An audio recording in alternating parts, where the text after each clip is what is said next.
Y a ver, vamos a iniciar el modo de presentación. Ahí sí pueden ver bien. Bueno, vamos a ver la última clase teórica referida a los puertos y las vías navegables.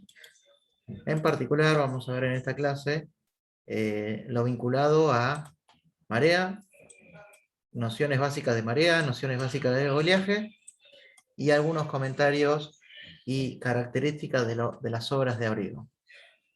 Entonces, bueno, vamos a definir la marea, ¿sí? Tengan en cuenta lo siguiente, ¿sí? El planeta Tierra, ¿sí? Está, digamos, cubierto en la mayor parte de su extensión por los océanos y los mares, ¿sí? Que se presenta en un estado líquido, ¿sí? Vendría a ser todo el líquido que está rodeando los distintos continentes. Entonces, todo ese líquido que envuelve el planeta Tierra va a sufrir movimientos de acuerdo a la posición relativa que ocupa esa masa de agua respecto de distintos factores, como ser, por ejemplo, eh, la ubicación de los astros. Y ahora vamos a ver que, como bien dice acá, la definición de marea vendría a ser el movimiento que puede ser tanto horizontal como vertical de la masa del agua que está contenida en los mares y los océanos del planeta Tierra, ¿sí? Y que resulta, esto es muy importante, de la atracción gravitacional que ejercen los distintos astros, como ser nuestro planeta Tierra, el Sol y la Luna, ¿sí? Y de acuerdo a la posición relativa de la Tierra respecto a la Luna y respecto al Sol, bueno, van a existir fuerzas de atracción gravitatoria que va a hacer que toda esa masa líquida que esté entre los distintos continentes se mueva. Si se mueva, obviamente van a ser pequeños movimientos en comparación con el tamaño total de la Tierra, pero van a dar efecto a las mareas. Y esto va a estar dado también por la posición relativa de cada uno de estos astros. Es decir, también de los movimientos astronómicos, los movimientos de la Tierra, de la Luna y del Sol, ¿sí?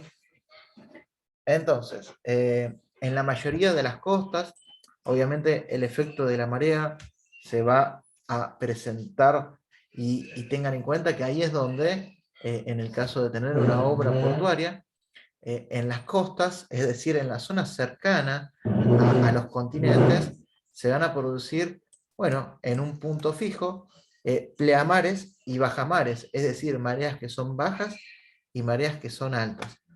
Entonces, eh, en resumen, ¿sí? La marea vendría a ser el movimiento de la masa del agua por la atracción gravitatoria que existe entre la Tierra, la Luna y el Sol, ¿sí?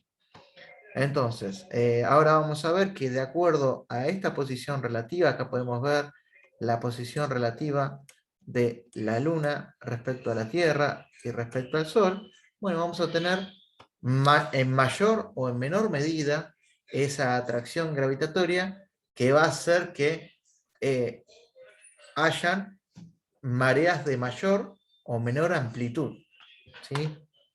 Entonces, en función de esa posición relativa, ¿sí? Es decir, cuando el Sol, la Luna y la Tierra se encuentren, por ejemplo, alineados, podemos decir que las fuerzas de marea, ¿sí? Las fuerzas de atracción gravitacional van a sumarse, ¿sí? Los vectores fuerzas van a sumarse, pues van a tener un mismo sentido, y esto va a generar que la deformación de la masa del agua que está en el planeta, en la cobertura de nuestro planeta Tierra, sea mayor. Entonces, esto va a dar a las mareas mayor o a las máximas amplitudes de marea, es decir, entre una baja mar y una pleamar. Si ven que este que está acá es un diagrama de una onda de marea, ¿sí? Tengan en cuenta que de acuerdo a al periodo de esa onda de marea, en el, eh, podemos decir que son periodos largos, es decir que, por ejemplo, en las 24 horas que dura la rotación de la Tierra, ¿sí?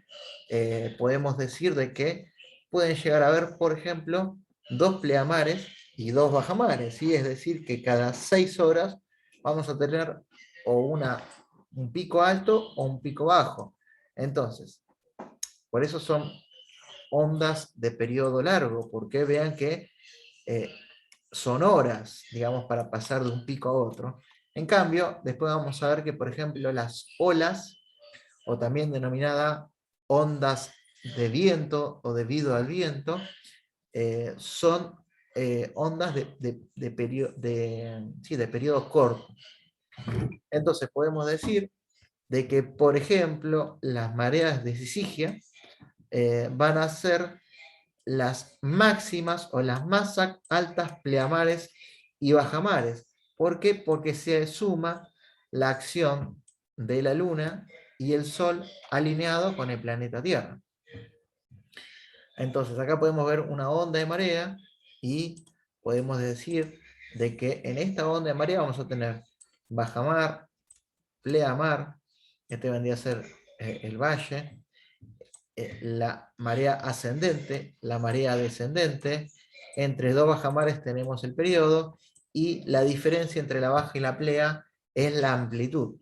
Tengan en cuenta que ustedes tienen un nivel de referencia que es horizontal, ¿sí? Un plano horizontal en donde tenemos este movimiento de las mareas a lo largo del tiempo. Bueno, no es lo mismo que, por ejemplo, el buque navega en esta posición a que navegue en esta posición. ¿Por qué?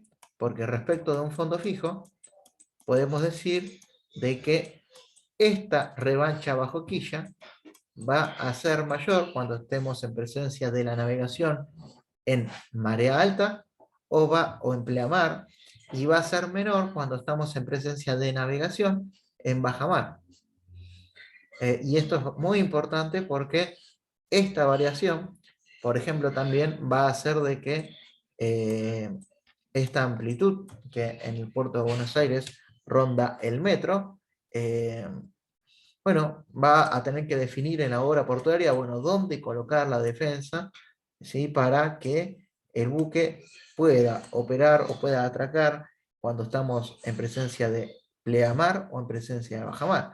Y que en el caso de un metro de amplitud no hay mayores problemas, pero en el caso de tener mareas de amplitudes mayores, ¿sí? Como puede ocurrirse, por ejemplo, en el puerto de Bahía Blanca, donde son 2 metros de amplitud de marea, o en el puerto de Ushuaia, que puede llegar en las mareas de Sisigia hasta 6 metros de amplitud de marea. Bueno, ahí sí hay que tener ciertos recaudos en las obras de abrigo y también durante la navegación. Profe, Sí, adelante. consulta, y en ese caso lo que es las obras de defensa ahí en lo que es el puerto propiamente dicho, eh, Sí. ¿a dónde conviene poner las defensas, esas que eran de caucho, digamos? No, Eh, a ver, uno tiene que tener en cuenta que, bueno, ustedes recuerdan que el plano vertical que dividía el modo tierra con el modo agua se denomina obra portuaria. Bueno, ustedes sí, lo que tienen que hacer es un análisis de la embarcación de diseño o de la flota de diseño, es decir, del grupo de embarcaciones que van a afectar la obra portuaria, y tengan en cuenta que ustedes tienen que, digamos, en todo el planchón que estoy dibujando lateral, que puede ser el beril de estribor o de babor, acá es donde, bueno, muchas veces hay que colocar las defensas portuarias, y muchas veces en función de esto hay que tener en cuenta la condición de mínima o de máxima, es decir, o la condición envolvente que permita la operación de esa tipología, de esa flota en esta obra portuaria. No hay una receta que te diga, bueno, vos tenés que estar a 1 metro, o a 2 metros, o a 3 metros, sino que también hay unas condiciones como ser, por ejemplo, que conviene que, digamos, la defensa portuaria esté alejado de la variación de la marea, porque hay que tener en cuenta que el caucho, en el caso de sufrir procesos de secado y mojado, puede llegar a ser perjudicial, y más si estamos en zonas de aguas salinas o aguas saladas, eso se da, por ejemplo, en un puerto marítimo. Y por otro lado, hay que tener en cuenta de que si está muy profunda la defensa portuaria, bueno, podemos llegar a afectar la parte baja del casco y eso puede dañar al buque. Entonces siempre hay que probar, ¿sí? De acuerdo a la flota, a la embarcación, a los niveles de agua. Obviamente el nivel del agua va a ser máximo para la pleamar y mínimo para la bajamar, y en función de eso determinar cuál es la posición más conveniente. No sé Ok, si... o sea, no hay una receta, digamos. No, Me no. preocupa más que nada cuando dice que hay una amplitud de 6 metros en algunos casos y ahí sí Sí, es sí, sí, mucho. sí. Sí, pero O en el sea, caso está de bien, lo pongo en el medio y quedo bien con todo el mundo, pero no sé. no, en el caso, ¿cómo será que inclusive cuando tenés amplitudes tan grandes, a lo largo de todo tu frente de atraque, no sé si vimos nosotros, pero hay pequeños compartimientos para inclusive tener volardos ahí abajo, ¿sí? Para poder acceder. Y después respecto a las defensas, hay algunas defensas especiales que yo no llegué a darlas, pero si ustedes los vieron en los catálogos que le di, hay, por ejemplo, hay una defensa que se coloca a través de un tubo de acero tipo pilote, y la defensa flota, ¿sí? Y se corre a lo largo del tubo. Entonces, de acuerdo a Ah, la posición del nivel del agua, la defensa va a estar más arriba o más abajo. Entonces, ahí hay una ok, trampilla, digamos, que puede llegar a ayudar, ¿eh? Pero bueno, perfecto, gracias. en muchos puertos, más lo del sur, tienen un nivel de defensa superior y un nivel de defensa inferior. Y un nivel de volardo superior y un nivel de volardos inferior, como que estoy mostrando ahí. Revisen en los catálogos, que ahí es interesante cómo hay distintas soluciones para poder tener estas variables, ¿sí? Que son, tengan en cuenta que son condicionantes medioambientales, ¿sí? Y cuando hablamos de condicionantes medioambientales, en un puerto, en una vía navegable, estamos hablando de los niveles de agua que van a estar relacionados a las mareas, estamos hablando del oleaje, las corrientes, los vientos, el fondo del lecho marino, que va a depender según el grado de sedimentación, las campañas de dragado o demás, o si es un fondo rocoso, la revancha bajo quilla que hay que tener. Hay distintos aspectos que van a condicionar ya sea el puerto o la vía navegable. Y que ahora estamos describiendo las mareas y después vamos a describir el oleaje. Entonces, llévense como concepto que las mareas de Sisigia son las que presentan la bajamar más baja y la pleamar más alta.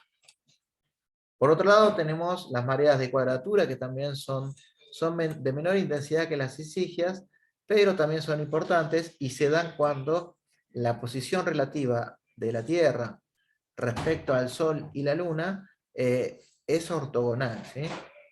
Entonces vean que en este caso las atracciones gravitatorias o los vectores de atracción gravitatoria respecto a la Tierra, a la Luna y respecto al Sol van a compensar el movimiento de esa masa de agua, ¿sí? Entonces eso es para que lo tengan en cuenta, ¿sí? Mareas de cuadratura, mareas de sisigia. Y ahora vean lo siguiente, cuando eh, nosotros en función, porque tengan en cuenta, bueno, acá sería interesante tener una foto una imagen de lo que es el planeta Tierra. Tengan en cuenta que el planeta Tierra presenta una leve inclinación, ¿sí? Eh, respecto a una vertical, ¿sí? Esa leve inclinación se denomina eclíptica, y que el efecto de rotación que va a tener va a ser en función de ese eje inclinado, ¿sí? Entonces vean que en función al movimiento, ¿sí? No sé, el movimiento de la Tierra al respecto del Sol, y vean que esto gira en este sentido, y esto gira en función de este sentido respecto al Sol, bueno, en función de la posición geográfica en que nos encontremos, y la posición geográfica del continente, bueno, vamos a tener o mareas que sean semidiurnas, o mareas diurnas, o marea del tipo mixta. ¿Y a qué nos referimos cuando hablamos de estas tipologías de marea? Bueno, es decir que, por ejemplo, en una marea semidiurna se van a presentar dos pleamares y dos bajamares, perdón, con cada día lunar, es decir, cada 24 horas, o cada 23 horas, 56 minutos, 54 minutos, que corresponde a un día calendario. Entonces vean que acá tenemos para las 00, para las 12, para las 00, es decir, que acá tenemos un día lunar, ¿sí? O un día calendario de 24 horas. Entonces vean que tenemos 1, 2, 3 y 4. Bueno, entonces, dos bajamares y dos pleamares, ¿sí? Esto es algo que ustedes lo pueden apreciar cuando seguramente fueron a veranear a la costa, en donde se puede apreciar que la playa, ¿sí? En función de, ya sea la hora en que estén ustedes, no sé, tomando sol, van a tener una mayor o menor playa, ¿sí? Esto va a estar dado por los niveles de agua dados por las mareas. Entonces tengan en cuenta que, por ejemplo, ahora lo vamos a ver y vamos más adelante, pero en una playa que es muy poco tendida, la amplitud de marea, ¿sí? Vamos a ver así. La amplitud de marea va a hacer que una determinada parte del tiempo el agua esté hasta este nivel y en otra parte del tiempo el agua esté en este otro nivel, ¿sí? Entonces, esto es el nivel del agua, esto es el nivel del agua, esto es la playa, ¿sí? Y vean que acá tenemos una amplitud de marea que va a generar que haya mayor o menor playa. ¿Sí? Y que en este caso, en el caso de mareas semidiurnas, bueno, vamos a tener esta variación respecto del día que puede ser 2 y 2, 2 pleamares y 2 bajamares. A ver, perdón, acá hay algo que descartar. Esto lo voy a poner acá atrás y después vuelvo, ¿sí? Así no pierdo el concepto. Entonces, después tenemos las mareas que son del tipo diurno, ¿sí? Es decir, cuando a lo largo de un día lunar tenemos una sola pleamar y una sola bajamar. Entonces, acá podemos apreciar que en 24 horas tenemos diferenciadas esta plea y esta baja, ¿sí? Y que la amplitud de marea es la diferencia entre la plea y la baja, ¿sí? Es esta altura. Y después tenemos marea de tipo mixta. Y cuando decimos marea tipo mixta, estamos hablando de que puede ser o algo diurna o algo semidiurna. Y acá tenemos un ejemplo de una marea mixta. Entonces, a lo largo de todas las costas del continente, ¿sí? Tenemos acá, en términos generales, podemos ver cuáles son las mareas que son semidiurnas, con el color verde, las mareas que son diurnas, con el color amarillo, y las mareas que son del tipo mixta, ¿sí? Se puede apreciar cómo son las mareas, y vean que acá en el río de la Plata, en parte del río Paraná, tenemos una presencia de marea mixta. Y después acá abajo tenemos presencia de marea semidiurna. ¿Sí? Esto va a estar dado por la posición geográfica de la costa y va a depender de... hay un montón de otros factores que, por ejemplo, tienen que ver con la profundidad respecto del fondo que puede llegar a haber en la plataforma continental, digamos, en el lecho marino, y va a hacer que, por ejemplo, toda onda va a sufrir el efecto del fondo, ¿sí?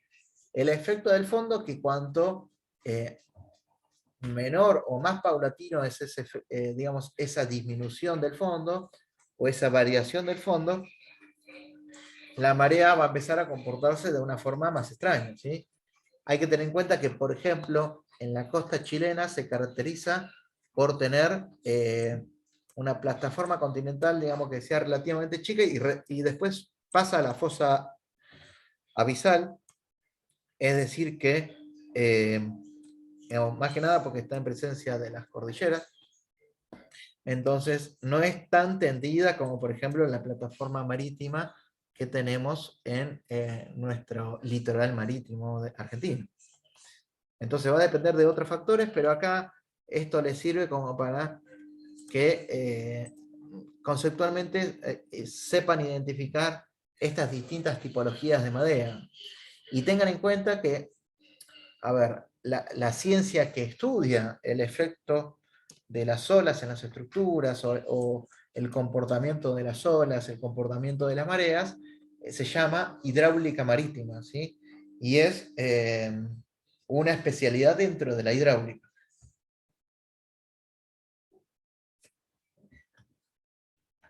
Y si alguno de ustedes quiere profundizar sus conocimientos, hay distintas bibliografías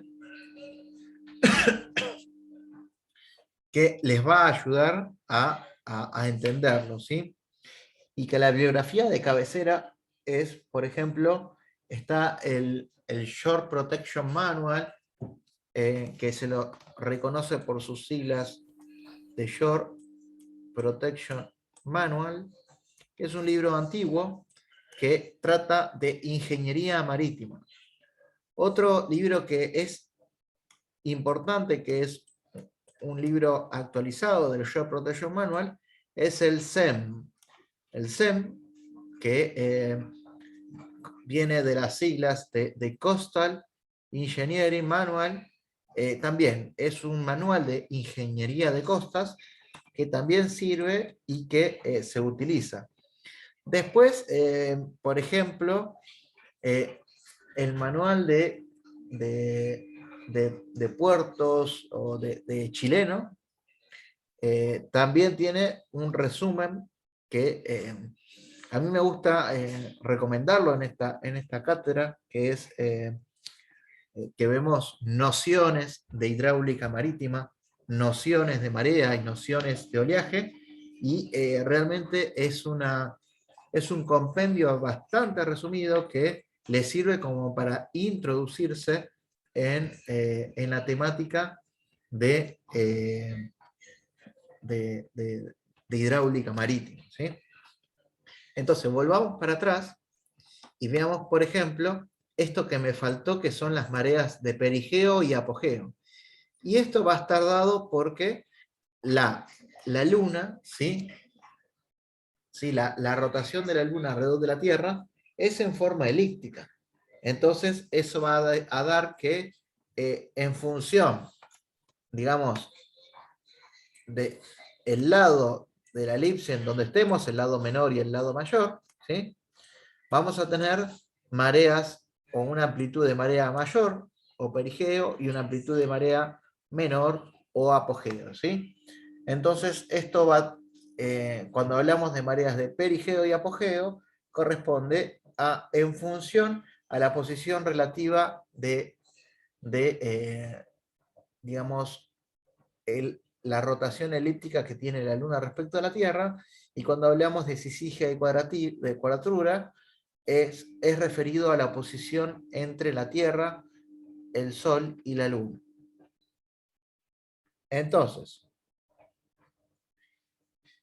acá podemos ver algunas características o elementos que van a servir para identificar una marea, ¿sí? Entonces vean que con esta sigla, acá me faltó quizás poner la bibliografía de donde los traje, pero seguramente habrá sido de algún apuntecillo de hidráulica marítima. Vean que esto que está acá vendría a ser el lecho marino, ¿sí? Esto es el lecho marino, y acá inclusive está representado, esto vendría a ser un erizo marino o una estrella marina, ¿sí? Como para identificar que esto es el lecho marino. Entonces vean que respecto al lecho marino, vamos a tener un nivel, ¿sí? Este nivel de referencia, que se llama nivel de reducción de los ondajes, vendría a corresponderse por convención a un nivel mínimo, mínimo minimorum, o referida a una bajamar extrema, así como bien lo dice acá, o también se denomina datum, y vendría a ser el cero que utilizan las cartas náuticas para acotar el fondo marino, ¿sí? Para definir las cotas de las batimetrías. Entonces, cada puerto o cada vía navegable va a tener su nivel de reducción de sondaje, que va a estar dado según la bajamar más extrema que pueda llegar a ser provista por un mareógrafo. Entonces, por ejemplo, nosotros tenemos un mareógrafo, que es el mareógrafo de Mar del Plata, que sirve para poder identificar un nivel de referencia que vendría a ser como el análogo al 0 IGN, ¿sí? Por si se entiende, pero es el nivel de reducción de sondaje que se va a utilizar para realizar las cartas náuticas. Una carta náutica vendría a ser un plano de la topografía del lecho acuático, y que va a tener isobatas, y que isobatas vendrían a ser curvas de nivel de igual profundidad batimétrica. Y vean que en función a este nivel de reducción de los sondajes vamos a tener distintos elementos, ¿sí? Como ser, por ejemplo, tenemos la amplitud o la altura de la pleamar respecto al nivel de reducción de sondajes, la amplitud o altura de la bajamar respecto al nivel de reducción de sondajes. Acá tenemos una amplitud A correspondiente a un punto X, que va a estar dado en un determinado lugar de acuerdo a el derrotero que tenga ese buque, de acuerdo a su planilla de navegación, a su kilometraje y lugar y posición geográfica. Y después tenemos, por ejemplo, esto que es la amplitud de marea, es decir, la relación, o mejor dicho, la altura entre la plea y la baja. Y después tenemos, bueno, esto que está acá vendría a ser un periodo, y acá tenemos un semiperiodo, ¿sí? Acá van a ver algunas cosillas más, pero vean que todos estos parámetros hay que definirlos, ¿sí? Entonces, hay distintas formas de definirlo, ¿sí? Como es el comportamiento de la marea y el oleaje, porque es muy importante, inclusive su predicción para el navegante, porque imagínense que el navegante está, por ejemplo, en el kilómetro 13 del el canal Emilio Mitre, y que en función a su, no sé, por ejemplo, a su posición geográfica, ya sea dado por una posición relativa de acuerdo a lo que indica el radar, o una posición relativa de acuerdo a lo que indica el GPS que posee el buque, o inclusive una posición relativa de acuerdo a la posición o la ubicación de las estrellas, porque tengan en cuenta que, por ejemplo, los antiguos navegantes utilizaban, ¿sí?, la distancia entre las distintas estrellas a través de un elemento que se llama sextante, para poder definir su ubicación geográfica. Entonces, es muy importante tener en cuenta, decir, bueno, en tal horario, en tal posición geográfica del canal de navegación, vamos a tener una altura de marea, ¿sí? No sé si se entiende un poco lo que quiero decirles, ¿sí? ¿Sí o no? ¿Qué opinan? Sí, sí, profe, se entiende. Bueno, muy amable. Entonces, para realizar esta predicción, ¿sí?, esta predicción de cuánto va a ser en un determinado horario la altura de la marea, para que el navegante determine si tiene que utilizar la ventana de marea para entrar a un puerto o navegar por un canal de navegación, tiene que recurrir, por ejemplo, a tablas de marea, ¿sí? Vean que acá tenemos tablas de marea, o cartas náuticas, o estaciones mareográficas, o pronóstico de olas, o demás, que está dado en nuestra República Argentina por el Servicio de Hidrografía Naval, ¿sí? Y el Servicio de Hidrografía Naval tiene, por ejemplo, si ustedes entran a la página web del Servicio de Hidrografía Naval, que me parece que no se ve, que está acá abajo. A ver, ¿se ve o no se ve? Vamos a hacer así. Descartar. Ahora sí se ve acá la página web del Servicio de Hidrografía Naval. Y ahora sí se ve. Ahora sí se ve. Bueno, Y ahora sí. bueno, muchas gracias. Entonces van a tener, por ejemplo, acá les pongo un listado de mareógrafos.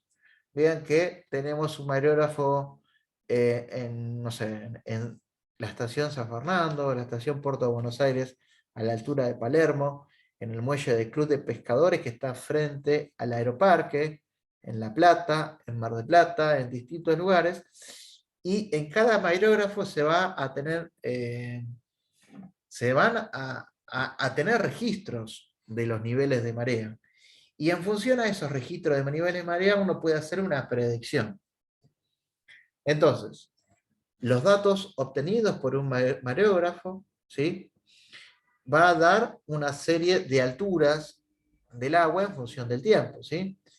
Y a esa serie, ¿sí?, a ese electrocardiograma, ¿sí?, que da el mareógrafo, va a tener alguna cierta coherencia porque digamos, la onda de marea, ¿sí?, tiene componentes armónicas.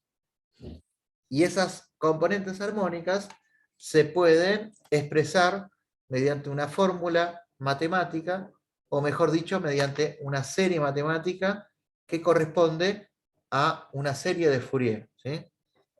Y que, bueno, ustedes habrán visto allá por cálculo avanzado cómo son las series de Fourier, cómo son, bueno, acá simplemente le muestro que, digamos, una serie temporal de datos de altura de los niveles de agua obtenidos en un mareógrafo puede ser representado o puede ser ajustado mediante una serie de Fourier, y eso va a permitir realizar tablas de marea, y con esas tablas de mareas, que son los resultados de esta serie, punto a punto y tiempo a tiempo, va a permitir determinar, bueno, cuánto es el nivel de las aguas, ¿sí?, que eso es algo importante.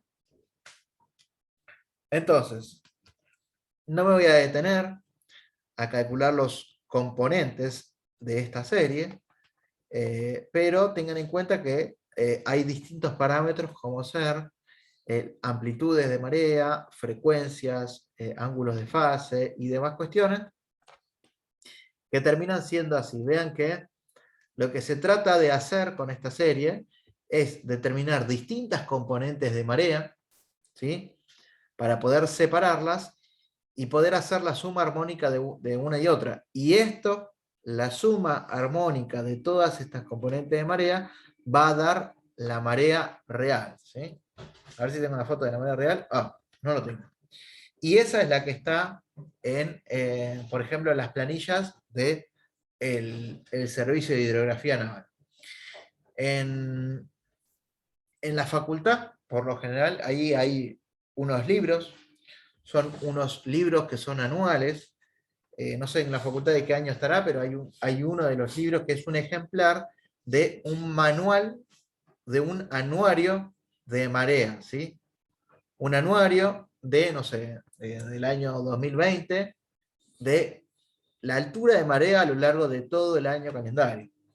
Y ese anuario de mareas lo utilizan los navegantes para poder predecir cuánto va a ser la altura de marea en el tiempo en que está y en la posición geográfica en que está. Pero bueno, esa es una forma de determinar cuando uno navega. Hay que tener en cuenta que la marea,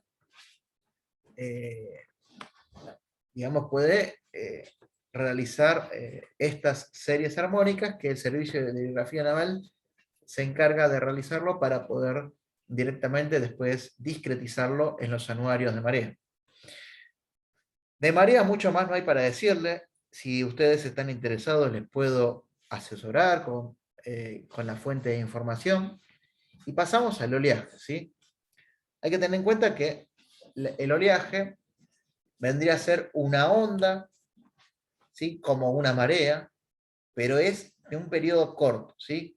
¿Y de qué tiempo es? Bueno, de segundos, ¿sí? Vean que acá las olas oceánicas presentan periodos de 3 a 25 segundos y son generadas por el viento, ¿sí? Entonces, por lo general, un oleaje o una ola se denomina ola de viento, ¿sí? Y existen otros movimientos de onda en el océano, como ser todas estas que están acá, ¿sí? Ondas de borde, tsunamis, ondas internas, y son otras ondas que escapan, eh, digamos, los conceptos que se dan en este curso y que se dan quizás en curso de posgrado de ingeniería marítima o ingeniería de costas. Entonces, el oleaje, ¿sí? Vamos a ver que existen distintas clasificaciones y una que es la más importante de ellas es de acuerdo a la profundidad relativa, es decir, a la relación que existe entre la longitud de la onda y la profundidad, ¿sí? Y vamos a tener oleajes de aguas profundas, oleajes de aguas intermedias o oleaje de aguas someras o de shallow water, ¿sí? De aguas poco profundas, ¿sí? Entonces, tengan en cuenta que, ¿qué es lo que sucede? El comportamiento del oleaje, el oleaje va a tener una deformación en función de cómo fricciona con el fondo, ¿sí? Y es muy importante la relación que existe entre la altura, ¿sí? O la profundidad respecto del nivel de las aguas hacia el lecho marino y la longitud de esa onda, ¿sí? Entonces, vamos para adelante y vamos a ver acá, de acuerdo a la profundidad relativa o la relación L sobre H, ¿sí? H sobre L, perdón, tenemos que en aguas profundas la ola no va a sentir el fondo y las trayectorias van a ser del tipo circular. En cambio, a medida que disminuye la relación H sobre L, podemos decir de que la ola va a sentir el fondo, por lo tanto vean cómo es la trayectoria, vean cómo es el funcionamiento del oleaje, ¿sí? Vean que de tener una trayectoria circular pasa a tener una trayectoria elíptica achatada. Entonces, en función de esta relación H sobre T, H sobre L, perdón, vamos a tener distintas formulaciones que son las que están más adelante, ¿sí? Ahora después vamos a ver. Otra clasificación, ¿sí? Son estas que están acá, ¿sí? Vean que las olas, ¿sí? Se pueden clasificar no solamente de la relación H sobre L, sino también de acuerdo a su periodo, longitud, fuerza generadora y cantidad de energía. Y acá podemos ver que, por ejemplo, una onda de gravedad tiene este periodo, presenta esta longitud, presenta esta altura. Vean que puede ser hasta 15 metros. Es importante la altura que puede llegar a tener una ola. Y la fuerza generadora va a ser el viento, ¿sí? Y así sucesivamente acá podemos ver una clasificación del oleaje oceánico, pero nosotros vamos a hablar más en detalle del oleaje de viento. Entonces, podemos decir de que se denomina fetch al área de generación, es decir, que va a ser el área donde el viento va a, ¿cómo decir?, a transferir su energía hacia la superficie del mar y se va a empezar a propagar, ¿sí? El oleaje en distintas direcciones y eso va a generar el oleaje, ¿sí? Y de acuerdo a la posición en que esté, podemos decir de que tenemos una primera clasificación de ese oleaje de acuerdo a su área de generación, que va a ser denominado oleaje tipo sí o oleaje local, y el oleaje distante también se denomina oleaje tipo swell. Entonces acá tenemos otra clasificación del oleaje de acuerdo a su posición respecto a su área de generación. Entonces vean lo siguiente, acá vemos lo que es el oleaje tipo sí, en donde presenta, digamos, un comportamiento totalmente errático. Si nosotros vemos la imagen que está a la derecha, podemos ver que hay gran irregularidad, de que es totalmente imprevisible y carece de periodicidad, ¿sí? Entonces, esto es característico, una foto del oleaje tipo sí, que es donde está el área de generación. Una vez que el oleaje se fue propagando y fue alejándose de esa área de generación, tenemos lo que se denomina el oleaje distante o oleaje tipo swell. Entonces se pierde energía, hay dispersión, y tenemos alguna fotito que es esta que está acá, ¿sí?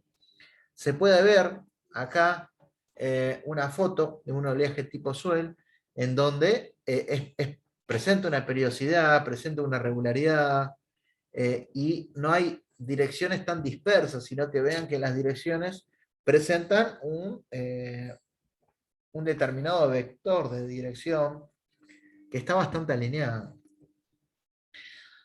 Entonces, esto también es importante tenerlo en cuenta porque en función en donde esté posicionado, por ejemplo, el canal de navegación, hay que tener en cuenta que no es lo mismo tener un oleaje de tipo swell o un oleaje tipo sí, por cómo es la generación del mismo. Y después de ello, después de esta caracterización del oleaje, vamos a hablar un poco de la teoría de Airy o la teoría lineal del oleaje, que es, digamos, es una, a ver, es la primera teoría que se presentó y que hoy en día sigue vigente, ¿sí? Veamos que ahora voy a definir oleaje regular a través de la teoría de Airy o teoría lineal de oleaje, y después vamos a hablar del oleaje irregular, porque la realidad es que en el océano, en las zonas costeras, no es regular el oleaje, sino que es totalmente irregular, y ahí es donde hay que representarlo de alguna forma, ¿sí?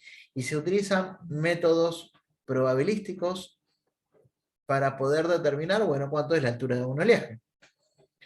Entonces vean que acá tenemos la representación del oleaje, que va a estar definido por algunas variables, y vean que ahí podemos ver, ¿sí?, estas terminologías que es del CEM. Voy a sacar. El CEM es el Coastal Engineering Manual. Entonces, es más, ustedes lo pueden descargar y es un libro muy interesante que trata sobre hidráulica marítima. Y es más, en algunos países eh, existe la carrera de especialización en ingeniería marítima y de ingeniería de costas. Y, por ejemplo, los holandeses son pioneros en la ingeniería marítima o ingeniería de costas. Por si algún día alguno de ustedes quiere ir a Holanda a hacer alguna maestría en ingeniería marítima, después recuerden acá a los docentes de la cátedra para que le comenten sus experiencias. Entonces, vean que acá podemos hablar de que tenemos dos parámetros, el parámetro K y W siendo el número de ola y la frecuencia angular, que van a depender de la longitud de la ola y del periodo, y que acá vemos este eta que vendría a corresponderse a la ordenada en I de, de la fórmula que representa matemáticamente a un oleaje regular, va a depender obviamente de la distancia en X y del tiempo, y va a ser en función del número de ola y la frecuencia angular. Después existen otros parámetros como ser la celeridad, que es la relación entre la longitud de ola y el periodo, la pendiente de la onda, que es la relación entre el h o la altura y el L, y después otros parámetros como ser altura relativa y profundidad relativa, que están todos representados más adelante. A ver. esperen que me fui con la teoría de Airy. Acá vemos algunos supuestos de la teoría de Airy que no nos vamos a detener. Hay una ecuación que es esta ecuación resuelve la fórmula de la onda lineal o teoría lineal, y llegamos acá, esto es un poco el diagrama que me gusta que ustedes se queden, que vemos distintos parámetros del oleaje en función de la teoría de Airy, en donde tenemos, bueno, el perfil de la ola va a corresponderse a esta fórmula, tenemos la celeridad o también denominada velocidad de grupo, que corresponde a estas fórmulas en función si estamos en aguas poco profundas, aguas intermedias o aguas profundas. Y después tenemos, bueno, longitud de onda y demás, a ver, sigue. ¿Sí? La velocidad de las partículas, las aceleraciones y demás, ¿sí? Desplazamientos y cuestiones que están vinculados con parámetros que van a estar dados por la teoría lineal de las olas y que, perdón,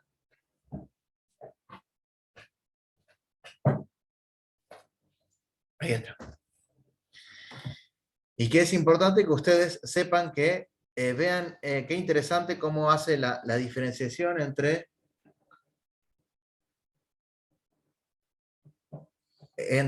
shallow waters o aguas poco profundas o aguas someras.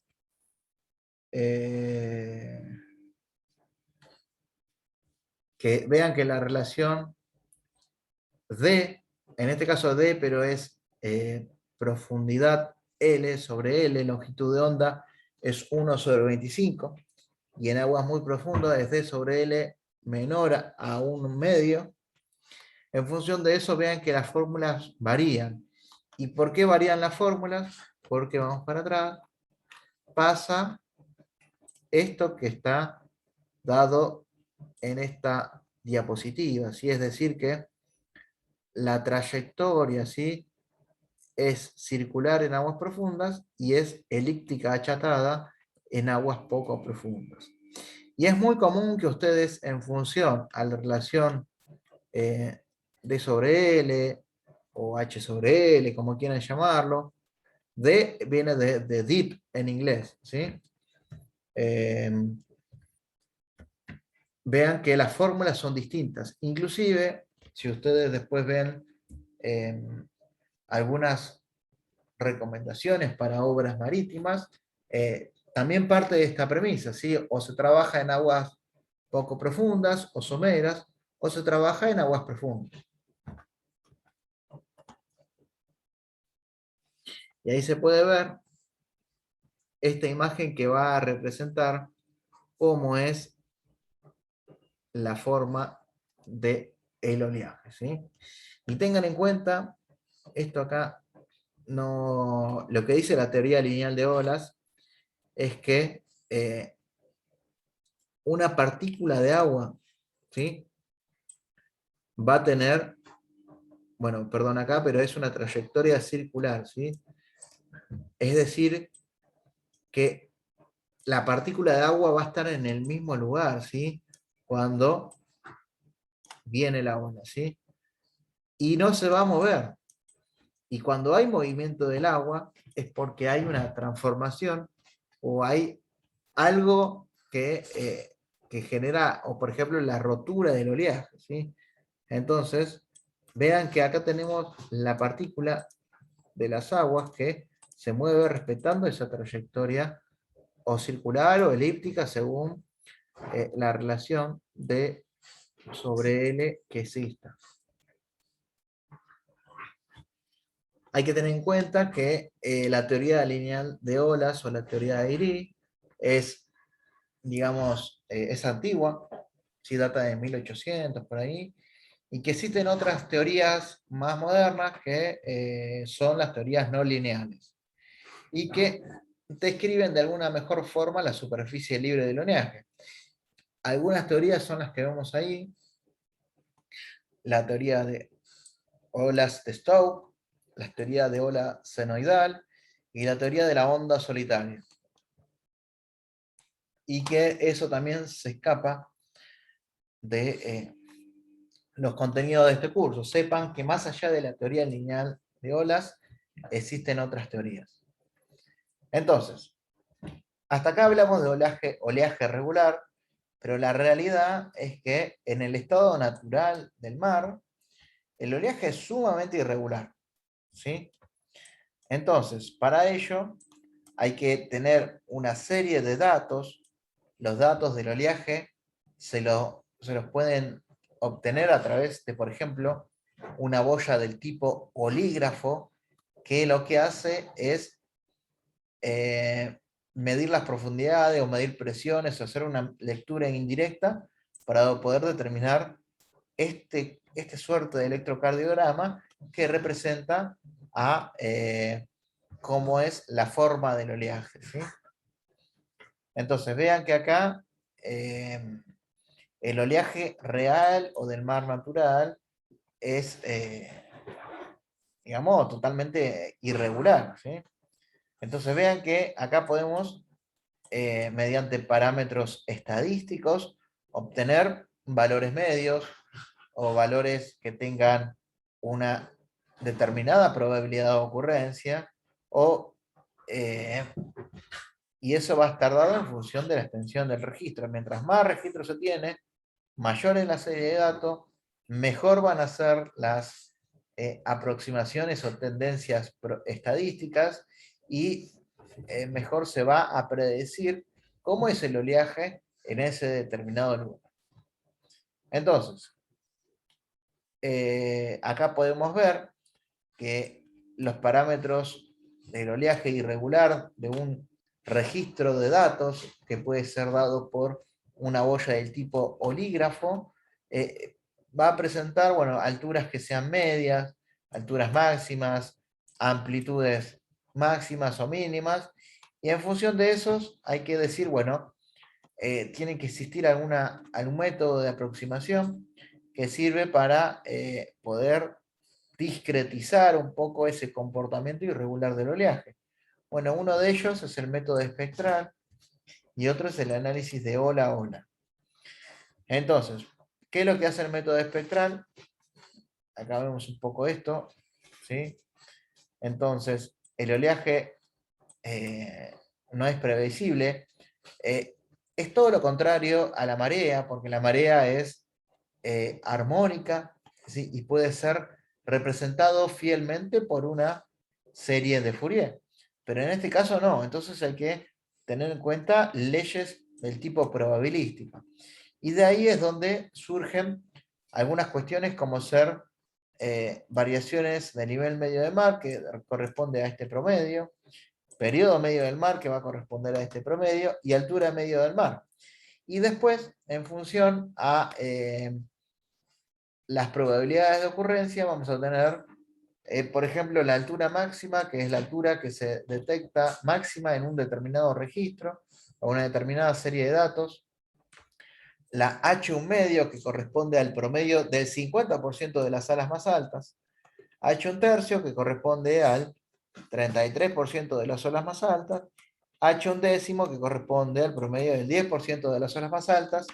Y acá vemos que en la mayoría de los casos, como parámetro representativo de un determinado lugar, se utiliza el H1 tercio, ¿sí?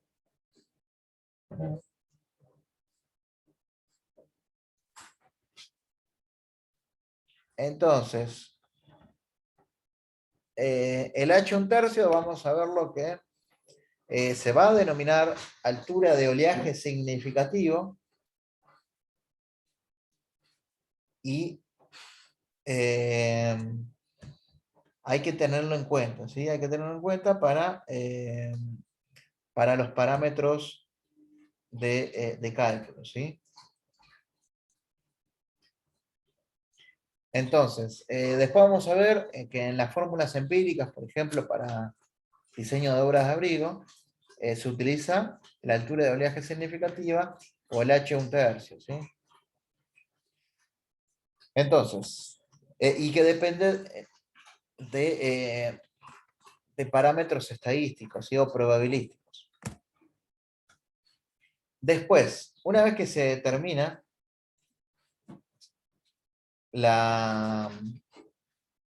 digamos, cuál es la altura significativa o la altura de diseño que se va a utilizar en una determinada zona, a ver, lo que hay que hacer es, bueno, determinar cómo es la propagación.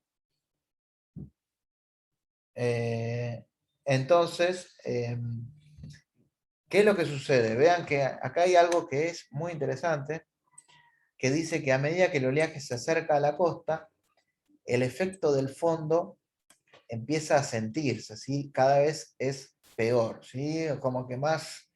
Entonces, a medida que se acerca a la costa, va a haber una transformación del oleaje. Y vean que los procesos de transformación del oleaje son el asomeramiento, o también denominado showing, la refracción, la difracción y la reflexión, entre otros. Entonces, vean qué interesante cómo es el asomeramiento, ¿sí? Es decir, que la altura de la ola y la longitud va a cambiar a medida que se acerca a la costa, ¿sí? Porque nosotros vamos a tener un talud tendido que va a terminar un determinado ángulo de inclinación o una determinada pendiente, y vean cómo es la transformación del oleaje a medida que se acerca a la costa, ¿sí? A medida que se reduce la relación L, bueno, acá no me va a salir, sobre D, ¿sí? Entonces, esto es el asomeramiento o showing, que es el cambio en la altura y la longitud de la onda a medida que se acerca el oleaje a la costa. Otro fenómeno es la refracción. Entonces, la refracción es más fácil explicarlo con el gráfico. Y vean que lo siguiente, ¿sí? Acá tenemos el shoreline, vendría a corresponderse a la línea de costa. Y acá vemos isobatas, ¿sí? De 1 metro, 2 metros, 3 metros, 4 metros, que van a definir un talud tendido con pendiente en este sentido. Y vean que el tren de oleajes, o el tren de olas, o las olas, van a tener una dirección preponderante, que va a ser por lo general en función a la dirección del viento que genere, en función a la dirección del fetch, ¿sí? Entonces, vean que el proceso de refracción, ¿sí?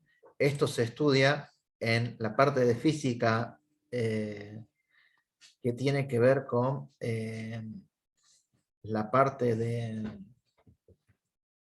la vista, la parte visual, ¿sí? En donde la parte de óptica, ahí está, no me salía la palabra, en física óptica, en donde vean qué es lo que sucede a medida que ingresa el agua, el oleaje, a esta línea paralela de isobatas.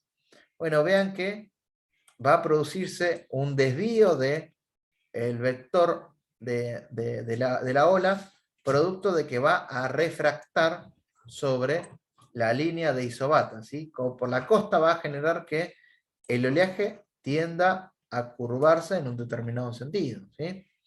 Vean que acá, esto que está acá, es la famosa ley de Snell, que da la relación que existe entre los vectores que van a representar el oleaje, ¿sí? Un determinado sentido, orientación y dirección, y vean cómo es, digamos, esta desviación en función de cómo ataca la onda respecto a la línea de isobatas.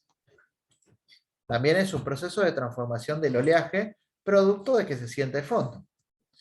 Después tenemos el efecto de difracción. Vean que acá tenemos el proceso de difracción, es muy común en las bocanas de las obras de abrigo, ¿sí? O acá vemos, por ejemplo, una bocana natural en donde el oleaje impacta acá. ¿Y qué es lo que sucede? Al estrecharse e introducirse en este recinto, Bueno, va a tener una pérdida lateral, ¿sí? Una pérdida lateral, y eso va a generar que se genere este fenómeno de difracción.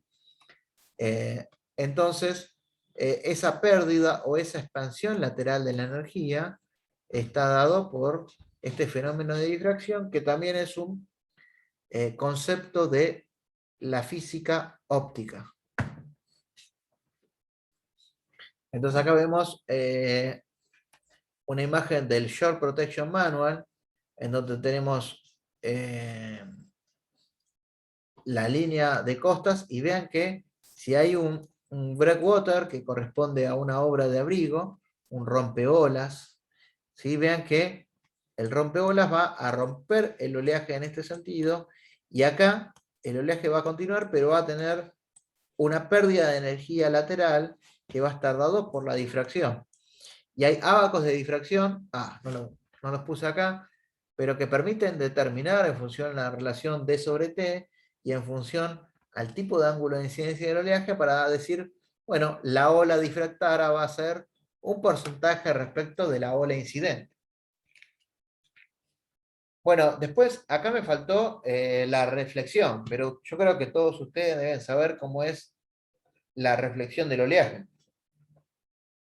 ¿Sí? Asomeramiento, refracción, difracción y reflexión, ¿sí? La reflexión se da mucho en los diques de talud de paramento vertical, en donde ¿qué es lo que sucede con el oleaje? El oleaje rebota y vuelve, ¿sí? El oleaje rebota y vuelve, y esta ola reflejada va a aumentar porque va a ser esta combinación que se produce entre el oleaje incidente y el oleaje reflejado, que va a dar un oleaje resultante. Entonces, acá me faltó colocarles, digamos, esto del oleaje reflejado, pero también se ve, por ejemplo, cuando se estudia el oleaje en, por ejemplo, en presas de gravedad maciza, en donde su paramento mojado o su paramento aguas arriba, que está en contacto con el embalse, bueno, va a generar un fenómeno de reflexión, ¿sí? Es decir, el agua choca y refleja, ¿sí? También es un fenómeno físico óptico. Bien, ahora vamos a hablar un poco de la rompiente, ¿sí? Porque otro fenómeno, ¿sí? Voy a hacer para el próximo año un mapita conceptual en donde voy a poner, bueno, cuáles son los fenómenos de propagación del oleaje cuando tenemos, bueno, el showeling o asomeramiento, la refracción, la difracción, la reflexión y la rotura del oleaje, ¿sí? Y es muy importante porque en la rotura del oleaje se va a generar una fuerza de choque que va a generar la disipación de mucha energía, ¿sí? Y esa energía tiene que ser contrarrestado con algo. Por ejemplo, en una obra de abrigo de talud tendido, va a ser contrarrestado por el peso de la capa de cobertura o la capa de coraza que tenga ese dique de abrigo, ¿sí? Entonces, la hidrodinámica de la rompiente, es decir, la forma en que se rompe el oleaje, va a depender de distintos factores, como ser de H, de T, del perfil de la playa, de la parte morfológica y demás. Pero bueno, hay algo que es muy interesante, que hay algún parámetro, ¿sí?, que se denomina parámetro de Iribarren, parámetro de similitud de surf o de surf, que permite determinar, bueno, qué tipo de rotura vamos a tener en función de la pendiente de la playa, ¿sí? O la pendiente de la obra de abrigo, ¿sí? Entonces, a ver, acá no se nota mucho, pero voy a sacar. Ahí está. Entonces vean que el número de Iribarren, o el parámetro de similitud de surf, que también se denomina, bueno, acá con la palabra epsilon, va a depender de la relación H sobre L, que es el peralte, y de la tangente de la pendiente del fondo, ¿sí?, de la tangente de beta. Y vean que para playas corresponde a esto, para obras corresponde a esta otra fórmula, pero son parecidos a los parámetros. Y en función de el número de Ilibarren, según el número que sea, ¿sí? Vamos a tener distintos tipos de roturas, ¿sí? Distintos tipos de rotura que se denominan, bueno, spilling, plunging, collapsing, surging y demás, que es más fácil tenerlo en cuenta, mirarlo acá en este diagrama, y es más fácil verlo acá también, en lo que determina el Short Protection Manual, como es la rotura tipo spilling, la rotura tipo plunging, la rotura tipo collapsing o surging. Si todo esto está extraído de el Short Protection Manual. Y después vean qué interesante como es la iteración oleaje-estructura, ¿sí? En donde con este simple gráfico podemos decir de que, bueno, acá tenemos una obra portuaria que va a estar protegida por la obra de abrigo, y la obra de abrigo va a generar un recinto estanco de aguas tranquilas para que se puedan efectuar las operaciones de atraque, amarre y carga y descarga del buque. Y vean que tenemos una obra de abrigo mayor y una obra de abrigo menor, ¿sí? Obviamente la obra de abrigo mayor va a cubrir en función del oleaje incidente, ¿sí? El oleaje predominante. Y vean qué interesante que es este diagrama, porque podemos ver de que, bueno, allá en alta mar, en la zona de generación del oleaje, donde sopla el viento, y vamos a tener un oleaje tipo C, vean, en la zona del área de generación, y esta es la longitud del fetch. A partir de un cierto momento vamos a tener oleaje en aguas profundas tipo swell, un oleaje ordenado, y vean que a medida que nos acercamos al fondo, si esta es una isobata, ¿sí? Una curva de nivel subacuática, vean que cuando pasamos H sobre 2, D o profundidad L sobre 2, D L sobre 25, tenemos aguas profundas, aguas intermedias y aguas bajas o aguas someras o shallow waters. Y vean que a partir de acá vamos a tener los fenómenos de transformación del oleaje, que son la refracción, son la reflexión en el caso de diques de talud vertical, de paramento vertical, o la rotura del oleaje en el caso de diques de abrigo de talud tendido. Y vean que acá tenemos también otro fenómeno que es el de difracción, es decir, que se estudia cuánto es el agua difractada, que va a generar un oleaje que no va a ser tan grande, pero puede llegar a entorpecer la acción portuaria o la transferencia de cargas o la acción operativa que tenemos en la obra de atraque. Entonces, hasta acá, ¿más o menos se entendió el concepto? Porque les expliqué un montón de conceptos, les estoy explicando hidráulica marítima, que puede llegar a ser, como bien les dije, una carrera de maestría en 1 hora, 2 horas. Y que obviamente eh, seguramente está mucho más detallado en la explicación del año pasado, ¿sí? En el video de YouTube de la clase número 24 del año pasado, que les pido que la miren, ¿sí? Porque la idea es que esto sea un repasito, digamos, un repaso, y que aprovechen que ya tienen el material teórico subido al canal de la materia para poder estudiarlo en forma asincrónica. Entonces, pasamos ahora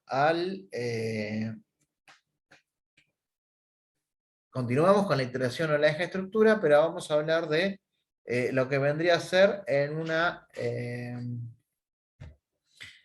obra en talud, ¿sí? En un talud natural, una obra en talud, vamos a ver que vamos a tener el run-up, que vendría a ser la trepada del oleaje, y el run-down, que vendría a ser la disminución del oleaje.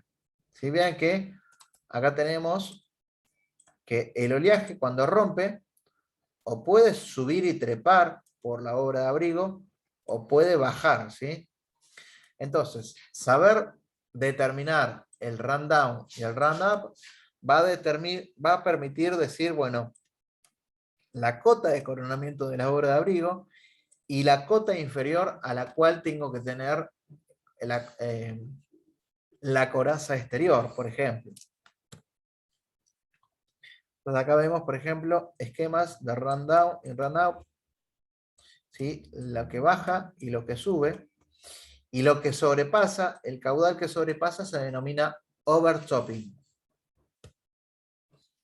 Y ese es el sobrepaso.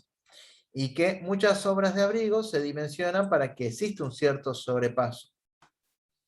¿Sí? Es decir, vean que excede el francobordo de la estructura, vean, tengan en cuenta que el francobordo del buque era la parte que estaba por encima del pelo de agua. Entonces, para poder determinar un overtopping aceptable, un sobrepaso aceptable, existen estos diagramas que esto está extraído también del SEM, y vean que este es un modelo en escala reducido, ¿sí? Un ensayo físico de laboratorio de una sección transversal de una obra de abrigo. Y vean, todo esto es la cobertura exterior que va a estar sometida a la acción del oleaje, y que vean que hay un efecto de trepada y un caudal de sobrepaso, ¿sí? Hacia el otro lado. Bien, esto es interesante porque acá no lo vemos, pero el caudal de sobrepaso se calcula y en función vemos que vamos a tener seguridad estructural y seguridad de tráficos o de pasajeros, ya sea vehículos o peatones, y en función de la seguridad estructural, si tenemos del otro lado edificios o tenemos alguna que otra cuestión como revestimientos o demás. Bueno, ahí tenemos alguna cuestión que me dice, bueno, ¿hay daño o no hay daño? ¿Sí? O hay mucho daño. Es un diagrama de ese tipo de entrada, pero sepan que el sobrepaso va a estar dado o va a estar limitado el caudal del sobrepaso en función de la función que hay del otro lado de la obra de abrigo. Bien. ¿Hasta acá alguna duda de mareas y de oleaje?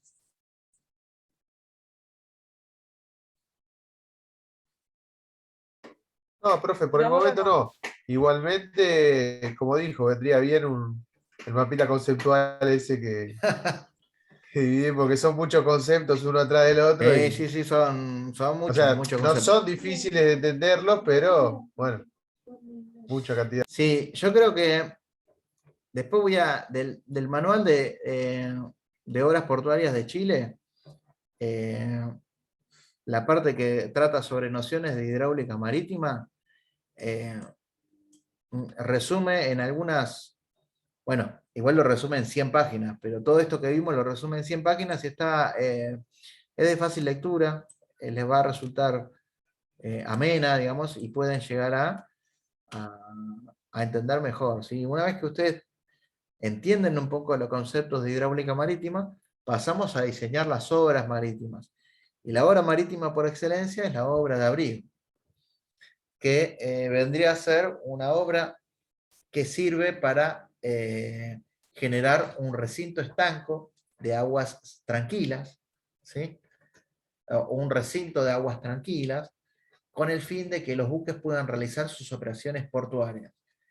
Acá no tengo fotos, pero nosotros ya vimos lo que era la escollera de Puerto Mar del Plata, Puerto Quequén. Hay distintas obras del sur, y en nuestro país, por lo general, la obra de abrigo en zonas marítimas es de escollera, ¿sí? Y en otros países, como ser, por ejemplo, España, donde tienen zonas muy profundas, con rocas, y son litorales marítimos rocosos, por lo general la obra predominante es el dique vertical.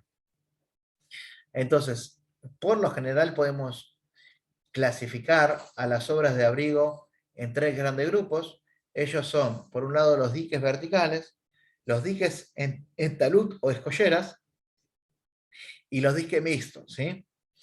Y de acuerdo a todas estas variables, vamos a tener algún criterio para la elección del tipo de estructura, ¿sí? Como ser el objeto de la obra, la profundidad, la fundación, disponibilidad de materiales, de equipos, aspectos medioambientales. Y, por ejemplo, cuando se tiene un dique en talud, perdón, un dique vertical, se aprovecha el otro lado para generar, no sé, por ejemplo, un muelle corrido, ¿sí? Porque es un dique vertical. Entonces, por eso, de acuerdo al objetivo de la obra, hay distintos parámetros que van a indicar, bueno, la elección de uno y otro. Acá vemos un esquema de un dique vertical. A ver, déjenme, déjenme ver cómo sigue esto, porque este Power, la última vez que lo vi fue el año pasado, cuando di esta clase, y no tuve mucho tiempo de practicar, así que, bueno, hablamos de diques verticales, diques en talud y diques mixtos. Bien, perfecto.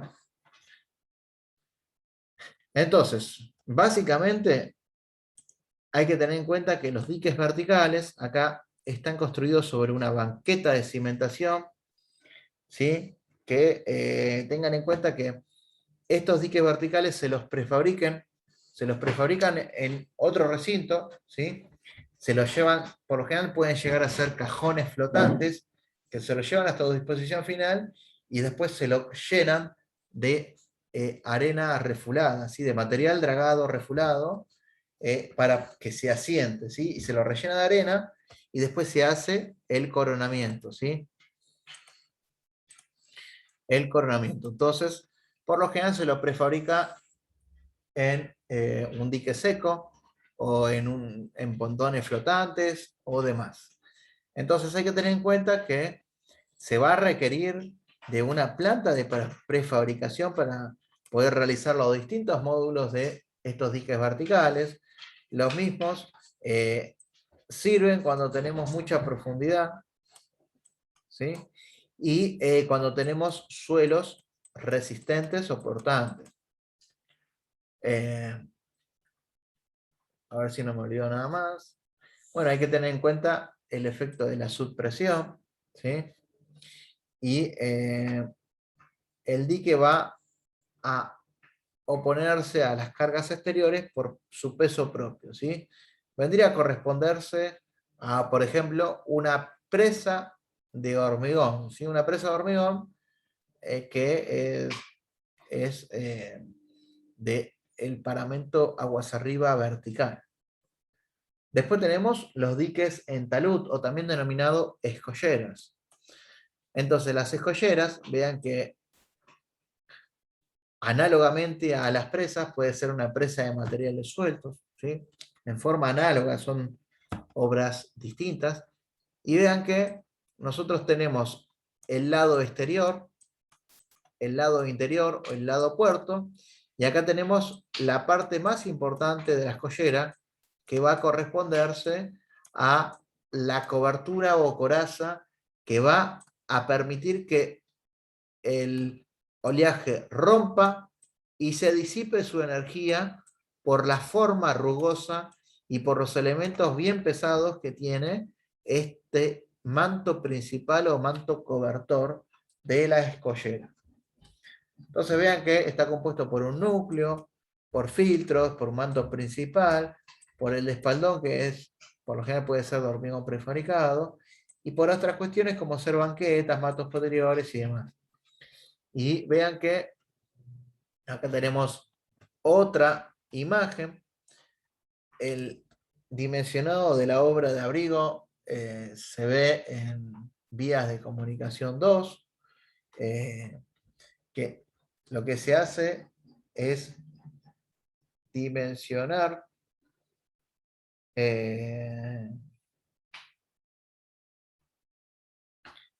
manto cobertor, ¿sí? Y después, en función de ese manto cobertor, se va disminuyendo las distintas capas en función de alguna ley de filtros.